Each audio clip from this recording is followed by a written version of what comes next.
Another Antsonarock video. Welcome to the Ant Corner. Hello there, ant fans. Today, something a little bit different. My isopod culture is outgrowing its container, so they need an upgrade. And at the same time, I'm going to upgrade my Darkling Beetles into my isopod container. So, stay tuned in and we'll crack on with that video now. This is one of the containers I keep my Darkling Beetles in. They're the Mario worm kind.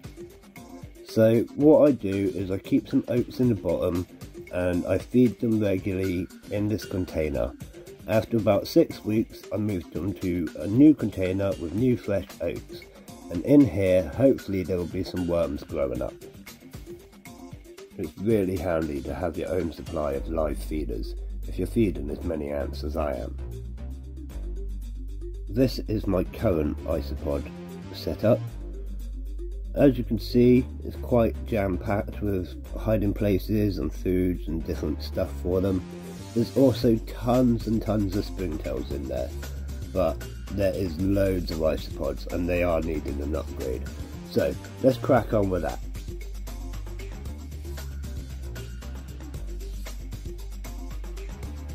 Now, for those of you who follow my channel, you might recognise this one. This is my bioactive build that I did based on my home island of Portland. So I'm just going to open it up and show you what it's like inside. I do open it and put some food in occasionally because there's some isopods and springtails living in there, but I never actually got round to sticking any ants in. This is quite a cool build as I incorporated a nest into the bioactive setup. And I was hoping that they would basically use it and I'd be able to see into the nest. And with the magic of editing, I've completely cleared it out. I've left some of the soil and substrate, and below that is a layer of carbon, a separating layer and a drainage layer. I couldn't really be asked to take it all out. It'll be fine for the Isopods bioactive setup, so why not just leave it in. What I am going to do is add some more sphagnum moss. Now this is going to help with the humidity, and isopods love humidity because it helps when they molt. So sphagnum moss, being so absorbent, it can hold like 10 times its own weight in water or something like that. So chuck a bit of this in, and then I'm just going to lay over the top of it with a bit more of my fresh soil, and then I'm going to start adding the isopods.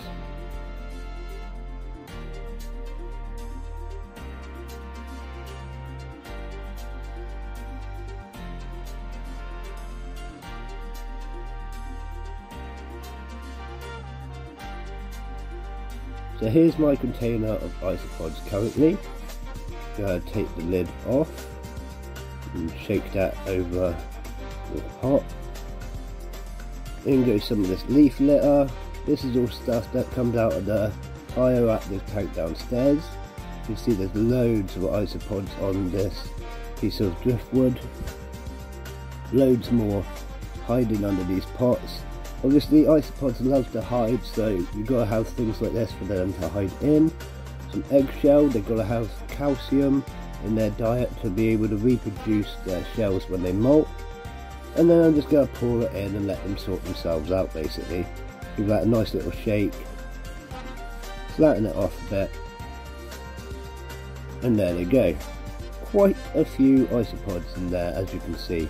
Quite a lot for the little container that they were in. But this should be quite suitable for them for quite a while now.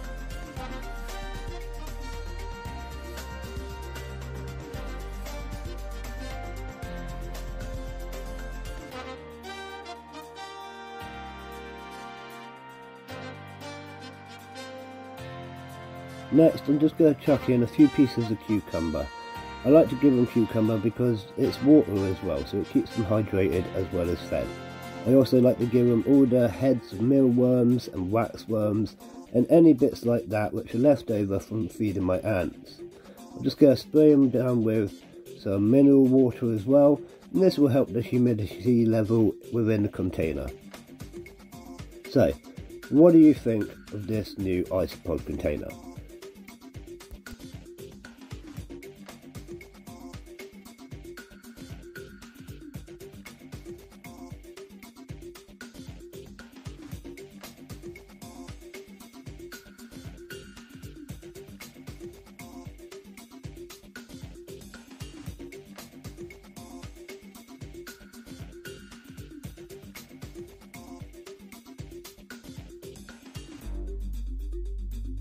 The last thing I need to do, and I'm not sure yet if I've done enough, is add ventilation. So I've cut a couple of holes into the lid, really crudely with a knife, but I'm not sure if I'm going to need more. So if you think I need more, let me know in the comments below. Next, I've just given this container a quick wash out and wiped it down so it's nice and dry. Keeping mealworms and Mario worms is really easy, and all you need to do is chuck in some oats. So I've used crushed oats in this one, and then it's quite a simple matter of just transferring the beetles into the new container.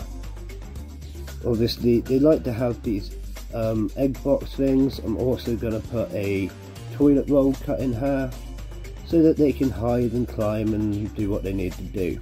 Again, I like to feed them on a diet of cucumber and wax worms and things like that so that they get their proteins as well.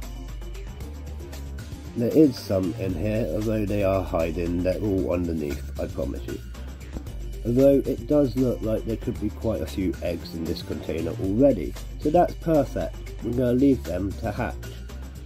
So I'm just going to put that with all the beetles into the new container. Stick in the other toilet roll piece, gives them more places to hide in the larger container, and place in some fresh pieces of cucumber. And that's as easy as it is. That's how you breed mealworms and Mario worms from Darkling Beetles. Leave them in here for about 6 weeks, maybe 8 weeks, and then transfer them to another container doing exactly the same, putting in a base of oats. Leave that container to the side for another month or so, and you'll see the worms start growing, and when you're happy that they're quite large and fat, that's time to chop them up and kill them and feed them to your ant colonies, or do whatever you're going to do with them. Of course, I'm going to use the lid on this container. It does already have a hole in it for ventilation. I do believe this will be enough for the worms and beetles that are going to be living in it. Again, if you don't think it's enough, leave me a comment and I'll make a change. So I hope you've enjoyed this little video, a bit different to normal, and as always, see you again, ant fans.